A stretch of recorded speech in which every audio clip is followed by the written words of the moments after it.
Welcome to Craving the Heat, where desire takes the lead and every story leaves you wanting more. Don't forget to like, subscribe, and share your thoughts in the comments and keep up with our latest naughty stories.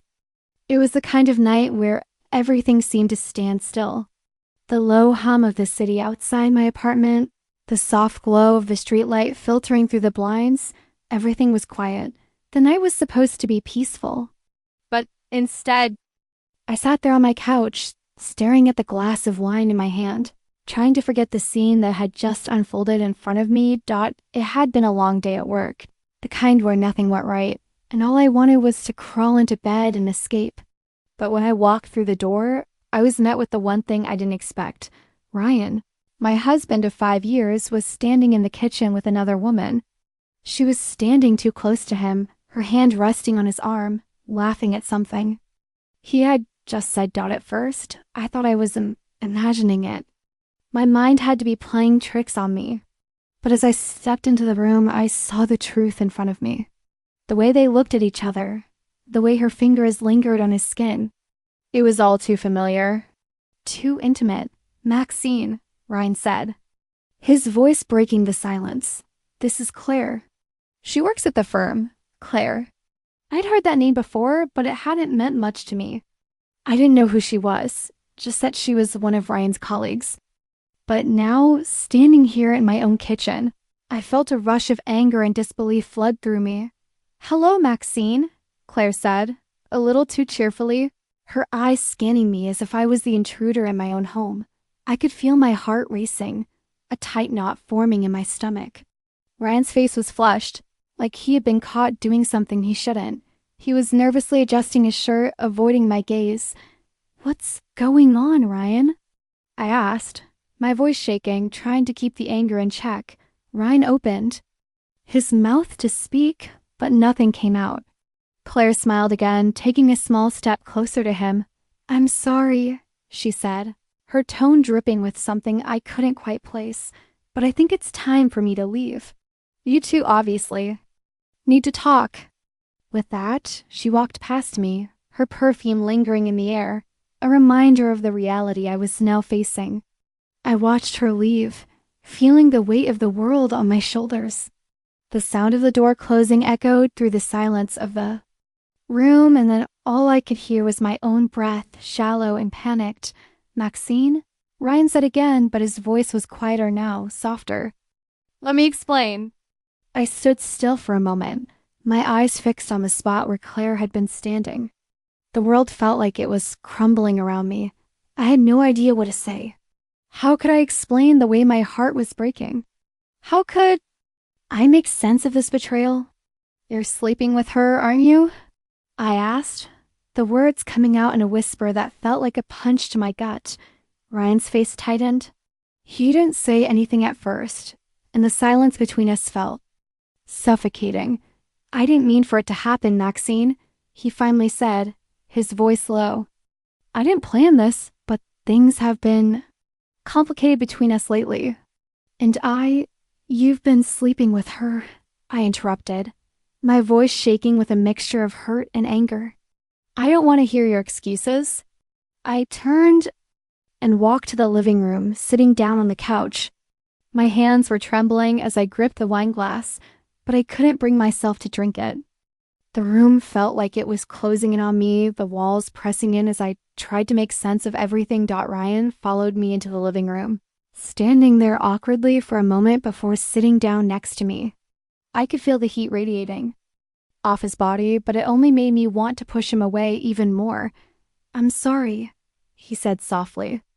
"I never meant to hurt you. I care about you, Maxine, but I've been feeling distant.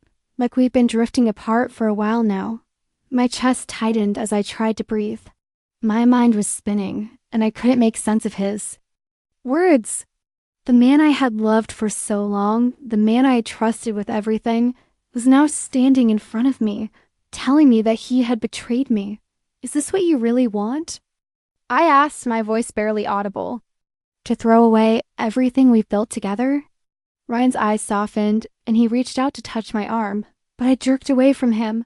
"I don't know," he said quietly, his voice tinged with frustration. "But I do know that I don't want to lose you." I don't want to lose what we have, Maxine. I stared at him, my mind clouded with 1,000 different emotions.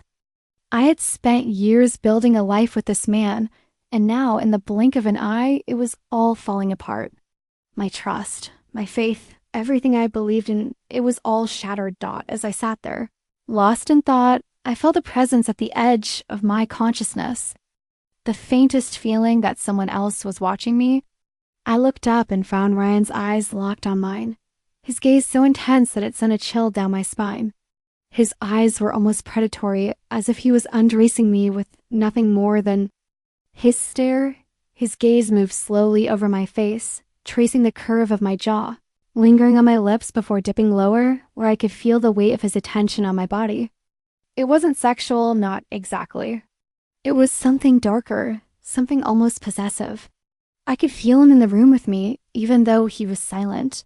His eyes were telling me things that his words couldn't. In that moment, everything around me disappeared. There was only Ryan's gaze, burning into me like a brand. It was as if he was trying to read every part of me, to strip away the layers that protected me from the pain. It made me feel exposed, vulnerable, like he was claiming something that didn't belong to him. I felt a mixture of revulsion and fascination.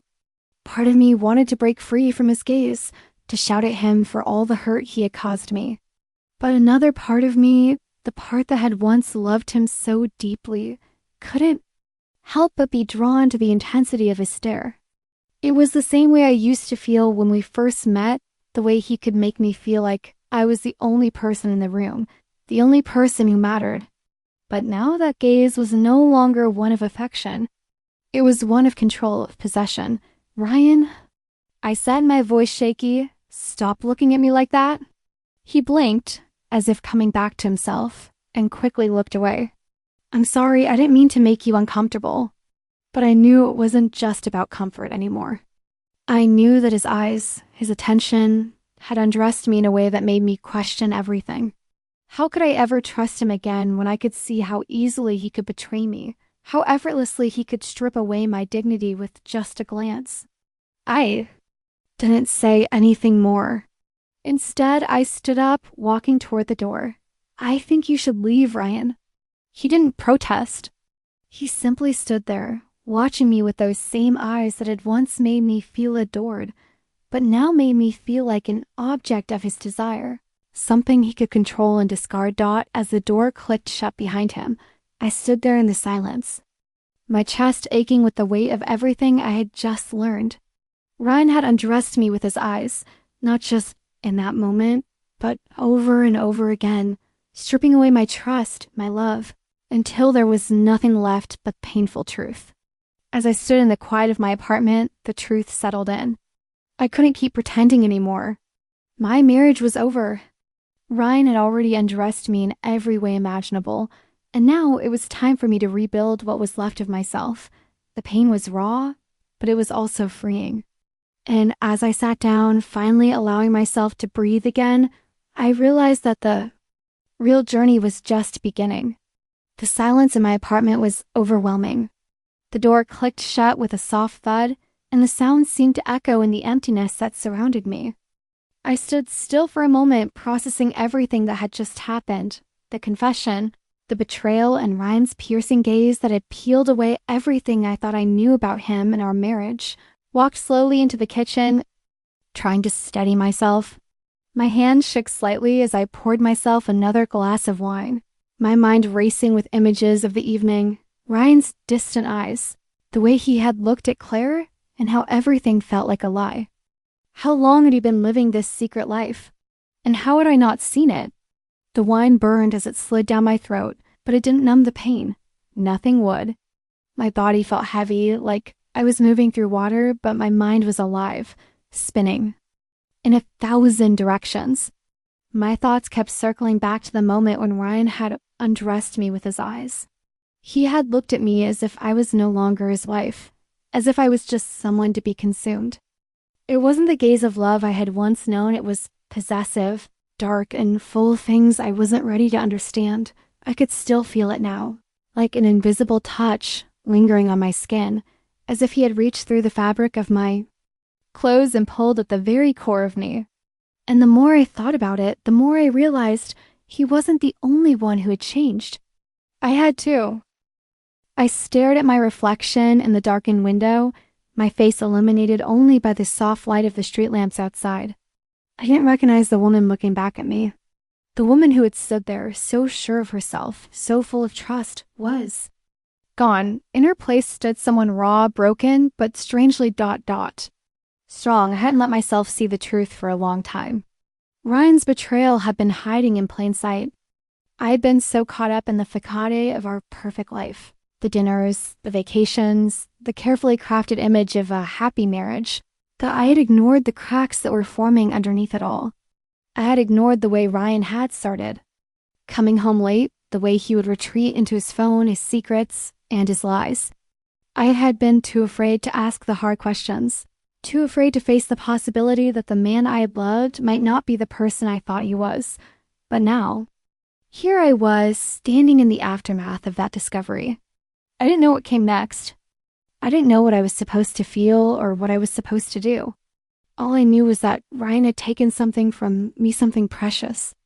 And as much as I wanted to be angry, as much as I wanted to scream and demand an explanation, I also felt strangely calm. It was as though a veil had been lifted from my eyes. And for the first time in years, I could see the truth clearly. My heart ached for the woman I used to be, the one who believed in love, in the idea that she and her husband could conquer anything together. But that woman was gone. And now it was time to rebuild. The ringing of my phone interrupted my thoughts, and I jumped, startled. I glanced at the screen and saw Ryan's name. I stared at it for a long moment, weighing the decision in my head. I didn't want to speak to him, not yet, not after what had just happened. But the part of me that was still connected to him, the part that had loved him unconditionally, even when he didn't deserve it, was curious. What did he want now? Another lie? Another excuse? I let it ring, ignoring the familiar ping of his voicemail notification as the call ended. A sense of finality settled over me. I was done listening to his lies. I didn't need to hear his voice anymore, not when the truth was now staring me in the face. I took another deep breath and turned away from the window, my decision made. It was time to take control of my own life, to reclaim the parts of myself that I had lost in the process of loving him. As I moved toward the living room, I noticed something, a small, old photo album sitting on the coffee table. It had been left there, forgotten for months. I had never been the sentimental type, but something about it caught my attention, and I picked it up without thinking. Flipping through the pages, I was flooded with memories. Our wedding day, vacations, friends, a life we had built together. And yet, with each photo, the smile on my face seemed less and less familiar. It was the smile of someone who didn't know what was coming, someone who was still innocent enough to believe in forever. The tears came suddenly, hot and fast, blurring the edges of the photos in my hands. I wiped them away, frustrated with myself, but also understanding it was okay to grieve. It was okay to mourn the loss of what I thought I had. But it was also time to move forward. I closed the album with a soft snap and set it aside. And then, as if the weight of the world had been lifted from my shoulders, I made my decision. I would confront Ryan, not to beg for answers, not to plead for him to come back, but to finally set the record straight. I deserved more than his hollow excuses. I deserved the truth. And I would no longer let his gaze or his lies control my life. The next day, I texted him. "We need to talk. I'm done waiting." His response came a few hours later. "I'm sorry, Maxine. I'll be home tonight." The words felt hollow. They were nothing more than a way for him to buy time, to prolong the inevitable. But it didn't matter anymore. I had made up my mind when he walked through the door that evening, his face flushed with a mixture of guilt and desperation. I didn't flinch. I had spent years walking on eggshells around him, trying to keep everything in place, trying to be the perfect wife. But that woman was gone. The woman standing in front of him now was different. "Maxine, please," Ryan began, his voice soft. "Let me explain." No, Ryan, I said firmly, my voice steady. I'm done with explanations. I've heard enough of them. He looked at me with confusion in his eyes, but I wasn't backing down. I had taken control of my life again. And I wasn't going to let him manipulate me anymore. I wasn't going to let his gaze undress me again, mentally or emotionally.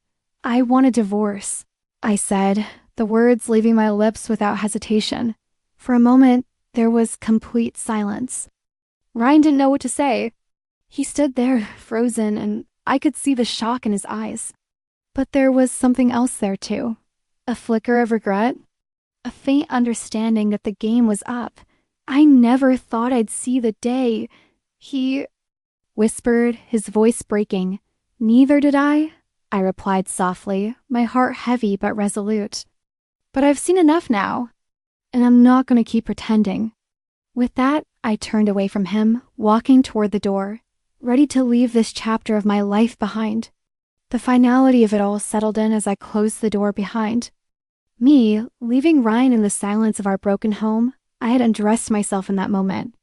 I had stripped away the layers of hurt, a betrayal of false hope, and I was walking away, stronger than I had ever been before, and for the first time in a long time, I felt like I was finally free.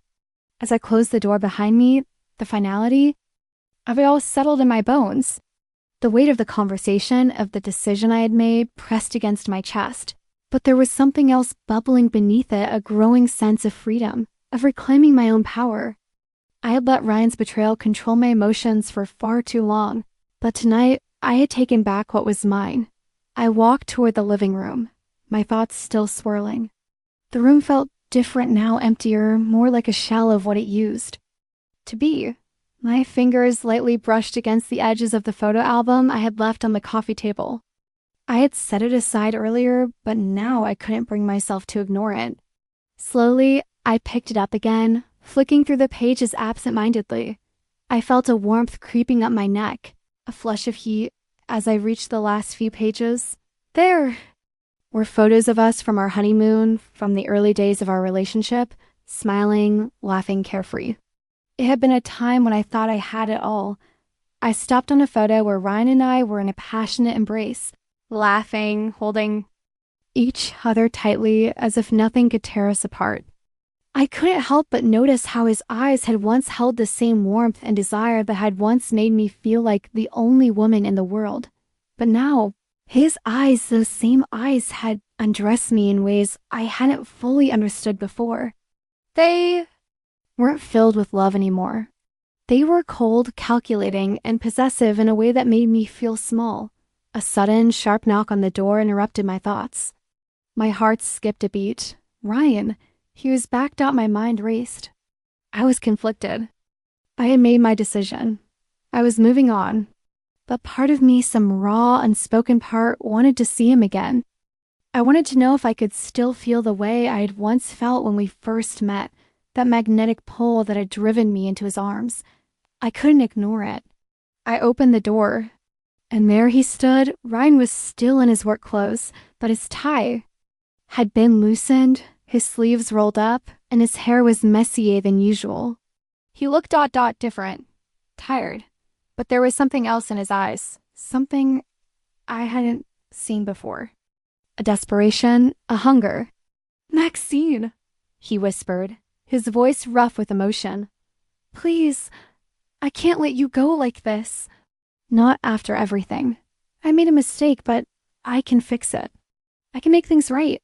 His voice was filled with so much guilt that it almost made me hesitate. Almost. But then I remembered how he had undressed me with his eyes. How I'd allowed him to keep me in the dark for so long. You've already made your choices, Ryan. I said, my voice steady, the finality of my decision clear. You can't fix what's broken. I turned away, but his hand shot out, catching my wrist. The contact sent a jolt through me, one I didn't expect raw, electric. Maxine, please. He murmured, his voice now soft and pleading, but there was something else in it too, something more primal. His thumb brushed against my wrist, and I felt the spark between us flare. I can't lose you, not like this. I turned to face him, my pulse quickening. There was a fire in his eyes now, a different kind of hunger. It wasn't the desire for control anymore, not the possessiveness that had once repelled me. No, it was desperation, passion, and something else entirely. Ryan, I said, my voice thick with emotion, you can't just walk back in and expect everything to be the same. You don't get to treat me like that, then expect me to forgive you just because you're sorry. But even as I said the words, my body betrayed me. I could feel my chest tightening, my breath quickening. The pull of him, of everything that had once been between us, too strong to ignore. He stepped closer, his face now inches from mine, his breath warm against my skin. I know, he whispered, but right now, I don't care about anything else. I only care about you. I felt his hand slide down the side of my arm, the heat of his touch searing through me. I stood frozen for a moment, my mind battling with my heart, my emotions warring against one another. But the raw intensity in his eyes, the same look I had once fallen for, shattered my resolve. In one swift move, I was in his arms. The kiss came like a rush of fire-hot, passionate, desperate. His lips claimed mine, rough at first, then softer, as if he was testing the waters. But I didn't hold back. I kissed him back just as fiercely. I needed this. Needed him. My body responded to his touch, every part of me yearning for the man who had once been mine. His hands moved to my back, pulling me closer, until I could feel his chest pressed against mine, his heart pounding in time with mine. The kiss deepened, growing more frantic, more urgent. I wanted him. I couldn't deny it any longer. As his lips trailed down my neck, my hands moved to his chest, feeling the hardness of his muscles beneath his shirt. He was no longer the man who had betrayed me. In this moment, he was the man I had once loved, the one who had made me feel alive. He pulled away for a moment, his eyes dark with desire, his breath coming in ragged gasps. "Maxine, I need you," he whispered. His voice was thick with need, with something that was so raw, so primal, that it sent a wave of heat crashing through me. "I'm not going to forgive you," I breathed, my voice shaky. "But I want you." The words were out before I could stop them. The truth I had been hiding for so long. The desire, the passion, the part of me that still burned for him. Despite everything, Ryan's lips curled into a small smile, a mix of relief and triumph flashing across his face. "Then let's not waste another second," he whispered, his voice husky with longing. In that moment, everything else faded away. The pain, the betrayal, the broken promises, they were gone. All that was left was the fire between us, the hunger that had been waiting to be unleashed. As the night stretched on, the world outside my apartment disappeared. There was only Ryan and me, our bodies tangled in a dance of passion, the intensity of our connection stronger than anything I had ever felt. In that heat, in that moment of surrender, I let myself feel everything I'd been denying for so long. He had undressed me with his eyes, but now in the quiet of my apartment, he was undressing my soul. The walls I had built around myself, the ones that had protected me from the hurt, crumbled beneath the weight of our desire. And for the first time in a long time, I allowed myself to fall into him, into the heat, into the longing that had never truly gone away. The love was still there, raw, untamed, and painfully beautiful. It might not have been perfect, but in that moment, it was enough. And as we lay there, exhausted, tangled together, I realized something I hadn't known before. Sometimes love wasn't about forgiveness. It was about passion, about giving yourself to someone, body and soul, even when you knew they had hurt you. Because sometimes in the heat of the moment, we find a piece of ourselves we thought was lost forever. And that piece, the one that had been waiting to be set free, had just come alive.